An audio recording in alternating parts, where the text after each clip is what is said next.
Developing Algorithms with Arrays, Part 1. In this video, we will demonstrate how to find the maximum and minimum values in an array.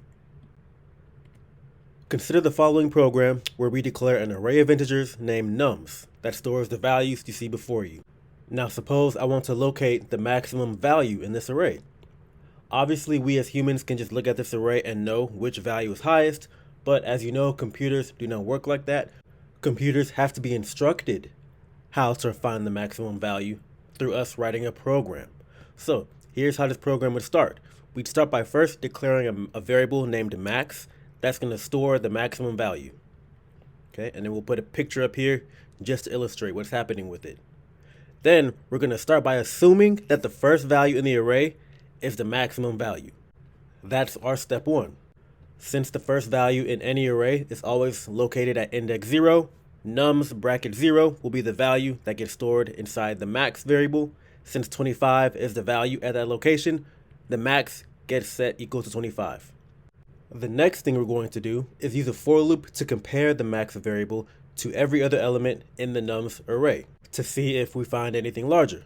So how is this for loop going to look? Well, as you know, when we write a for loop, usually we initialize I to 0, but since we've already set max equal to the first value in the array, the first variable we want to compare max with is the second value, the value at index 1. Thus, we're going to initialize I to 1. Then, since we're going to be looking at every single element in the array, we want to keep I increasing until it reaches the length of the array. That's our stopping point. And once again, since we're checking each value in the array, we're going to increment I by 1 after each loop. And that completes the header. So what do we do inside? During every loop, we're going to compare the max variable to the value at index I.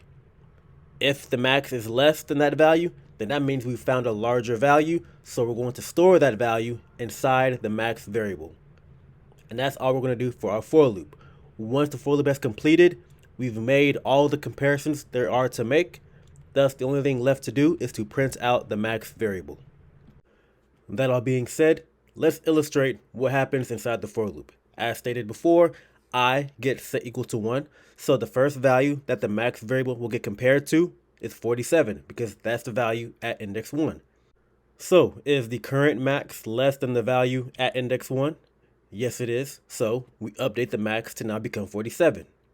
Now I equals 2. Is the current max value less than the value at index 2? Yes, it is, so 51 becomes the new max. Next, I equals 3.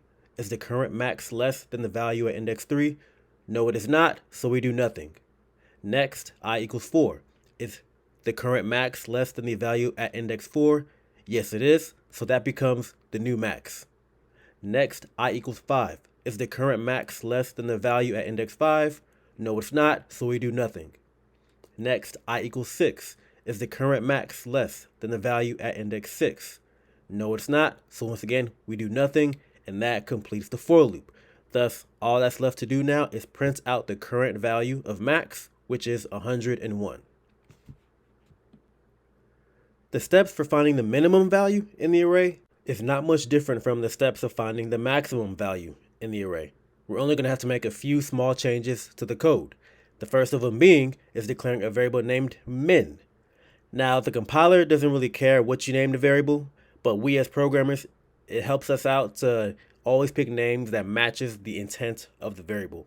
Since the purpose of this variable is going to be for it to store the smallest value, it makes sense to name it min.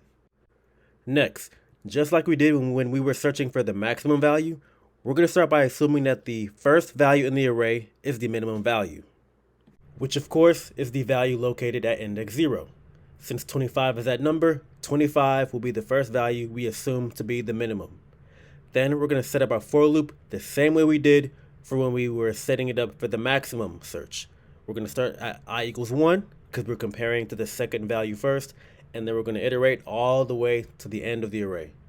Then, inside the for loop, we're going to compare the minimum variable to the value located at index I. If the current value of the minimum is larger than the value at index I, then that means we've found a smaller value, and so that value will then become the new minimum. And that will complete the for loop.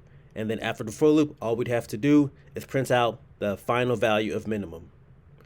So let's illustrate how this would work on our array. I is equal to 1, so the value at index 1 will be the first value that we compare the minimum variable to. Is the current value of min larger than the value at index 1? No, it is not, so we do nothing. Next, I equals 2. Is the current value of min greater than the value at index 2? No, it's not, so we do nothing.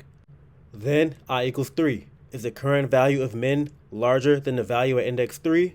Yes, it is, so 17 becomes the new minimum. Then I equals 4. Is the current value of min greater than the value at index 4?